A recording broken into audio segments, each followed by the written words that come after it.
ఆయన ఓడినా ప్రజాసేవే పరమావధిగా ప్రజల్లోనే ఉంటున్నారా? రాష్ట్రంలో తమ పార్టీ అధికారంలో ఉండడంతో అభివృద్ధి పనులను ముమ్మరంగా ముందుకు తీసుకెళ్తున్నారా? ప్రజా సమస్యలు తెలుసుకొని వాటి పరిష్కారానికి తన వంతు ప్రయత్నాలు చేస్తున్నారా అంటే అవుననే అంటున్నారు ఎర్రగొండపాలెం నియోజకవర్గ ప్రజలు. అయినా అక్కడ ఎందుకు టీడీపీ జెండా పాతలేకపోతున్నారు?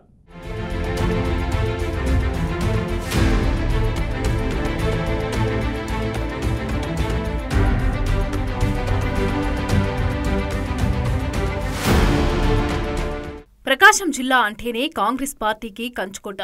అందులోనూ ఎర్రగొండపాలెంలో స్వతంత్రం వచ్చినప్పటి నుంచి ఇప్పటి వరకు కాంగ్రెస్ పార్టీనే గెలుచుకుంటూ వచ్చింది. అయితే వైసీపీ ఏర్పాటు తర్వాత కాంగ్రెస్ ఓటు బ్యాంక్ అంతా వైసీపీకి డైవర్ట్ కావడంతో గత 3 పర్యాయాలు వైసీపీ గెలుస్తూ వచ్చింది. 2008లో ఏర్పడ్డ ఈ నియోజకవర్గంలో ఇప్పటి వరకు టీడీపీ గెలవలేకపోయింది. ఈ నేపథ్యంలో టీడీపీ జెండా పాతడానికి పలువురు ప్రయత్నాలు చేస్తూనే ఉన్నారు.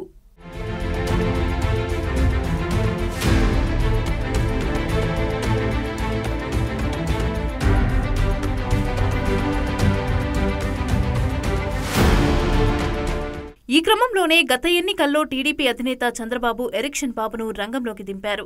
దీంతో ఈసారి ఎలాగైనా ఎర్రగొండపాలెంలో గెలవాలనే లక్ష్యంతో ఎరిక్షన్ పగలు రాత్రి కష్టపడ్డారు. ఆయన కుటుంబంతో సహా ముమ్మరంగా ప్రచారం నిర్వహించారు, ప్రజల్లో తిరిగారు. ఇప్పటివరకు ఎర్రగొండపాలెంలో టీడీపీ జెండా ఎగరలేదని, ఈసారి ఎలాగైనా పసుపు జెండాను పాతితే తన పేరు చిరస్థాయిగా నిలిచిపోతుందని భావించారు. సొంత నిధులతో పార్టీ ఆఫీసులను ఏర్పాటు చేశారు. గ్రామాల్లోని పేద ప్రజల తలుపు తట్టారు. వారి సమస్యలను తెలుసుకుని తనను గెలిపిస్తే అన్ని సమస్యలను పరిష్కరిస్తానని హామీలిచ్చారు. అయినప్పటికీ 5,000 పైచిలుకు ఓట్ల మెజార్టీతో వైసీపీ అభ్యర్థి తాడిపత్రి చంద్రశేఖర్ చేతిలో ఓటమి పాలయ్యారు.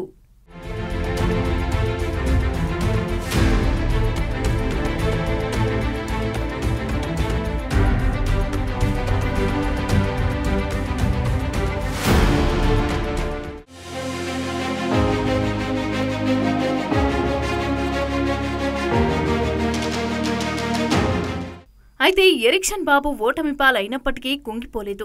ఓడిన 3వ రోజు నుంచే మళ్లీ ప్రజల్లోకి వెళ్లారు. ప్రజా సమస్యలను తెలుసుకుంటూ వాటి పరిష్కారానికి ప్రయత్నిస్తున్నారని నియోజకవర్గ ప్రజలు చెప్తున్నారు.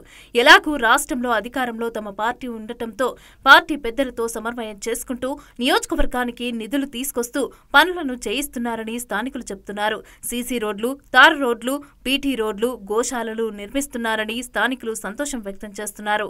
తన వద్దకి వచ్చిన ప్రజల సమస్యలు తెలుసుకొని తగిన సహాయ సహకారాలు చేస్తున్నారనే టాక్ వినిపిస్తోంది. తమ కూటమి ప్రభుత్వం రూలింగ్ లో ఉండటంతో ఎమ్మెల్యేతో పని లేకుండానే అభివృద్ధి కార్యక్రమాలకు శ్రీకారం చుట్టారని నియోజకవర్గ ప్రజలు చెప్తున్నారు. ప్రతినిత్యం ప్రజల్లో ఉంటూ ప్రజలతో కలిసిపోయి ప్రజా సేవలో పరితపిస్తున్నారనే టాక్ వినిపిస్తోంది. ఎర్రగొండపాలెం నియోజకవర్గ ఇన్ఛార్జి మన గూడూరు ఎరిక్షన్ బాబు గారి పనితీరు అమోఘం. నియోజకవర్గంలో ఆయన ఓడిపోయినప్పటికీ ఎంతో శ్రమించి నియోజకవర్గ అభివృద్ధికి పాటుపడుతున్నాడు.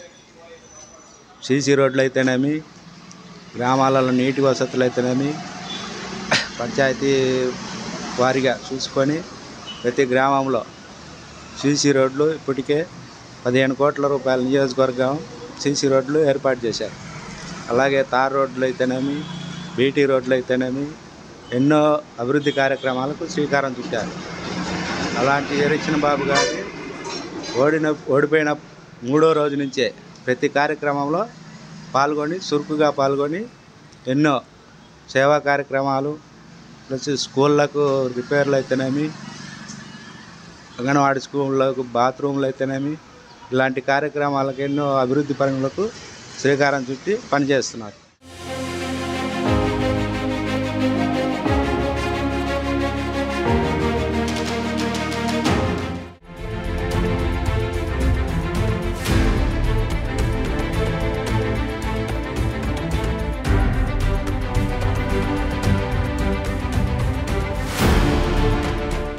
అంతేకాదు ఎర్రగొండపాలెం నియోజకవర్గంలో నిరుద్యోగులకు ఎరిక్షన్ బాబు ఆధ్వర్యంలో మెగా జాబ్ మేళాలు నిర్వహించి 20కి పైగా ఇంటర్నేషనల్ కంపెనీలతో 1000కి పైగా ఉద్యోగాలు కల్పనే లక్ష్యంగా ఎరిక్షన్ బాబు మరో ముందడుగు వేశారు.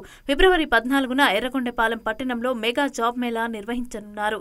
ఇలా ఎరిక్షన్ బాబు నియోజకవర్గ ప్రజల్లో పాజిటివ్ ఇమేజ్ ను సొంతం చేసుకున్నారనే టాక్ వినిపిస్తోంది.